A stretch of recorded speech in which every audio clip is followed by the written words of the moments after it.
আরে বিড়াল দেখা যায় বরফের নিচ থেকে মাছ ধরছে। দাঁড়া বিড়াল, তোকে দেখাচ্ছি মজা। হা, বিড়ালটাকে বরফের নিচে ফেলে দিয়েছি, এইবার ও ওখানে শেষ হয়ে যাবে। বাঁচাও বাঁচাও, আমাকে কেউ বাঁচাও। আরে কি, বিড়ালটা তো পানিতে ডুবে যাচ্ছে। দাঁড়াও বিড়াল, আমি তোমাকে উপরে তুলে নিয়ে আসছি।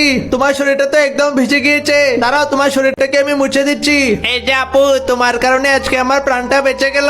হাই হাই, ওই মেয়েটা এসে তো বিড়ালটাকে বাঁচিয়ে নিল। দাঁড়া বিড়াল, আমি তোকে ছাড়বো না। আরে ওই ভাল্লুকটা তো আমাদের পিছনে আসছে, তাড়াতাড়ি পালাও। এই যে আপু, তুমি এই গাড়িটাতে করে চলে যাও, আমি ওই ভাল্লুকটাকে গিয়ে দেখে নিচ্ছি। এই যে বাঘ মামা, বরফের উপরে একটা ভাল্লুক আমার উপর আক্রমণ করেছে, তুমি তাড়াতাড়ি আসো। ওই ভাল্লুকের বাচ্চা, তুই আমাকে মেরেছিলি না, এখন আমি তোকে শেষ করে দেবো। আরে ওই বিড়ালের বাচ্চা, তুই আবার আমার কাছে এসেছিস, এখন তো আমি তোকে একদম শেষ করে দেবো। আরে ওই ভাল্লুক, আমি থাকতে তুই আমার ভাগিনার গায়ে হাত তুলবি? দেখ তোকে আজকে কি অবস্থা করি। জলদি এখান থেকে পালা, নাহলে তোর হাড্ডি গুড্ডি ভেঙে দেবো। বাঘ মামা, তুমি সময় মতো এসে আমাকে তো বাঁচিয়ে নিলে। তুমি থাকতে আমার কোনো ভয় নেই। বন্ধুরা, তোমরা আমার বাঘ মামার জন্য লাইক সাবস্ক্রাইব করে দাও।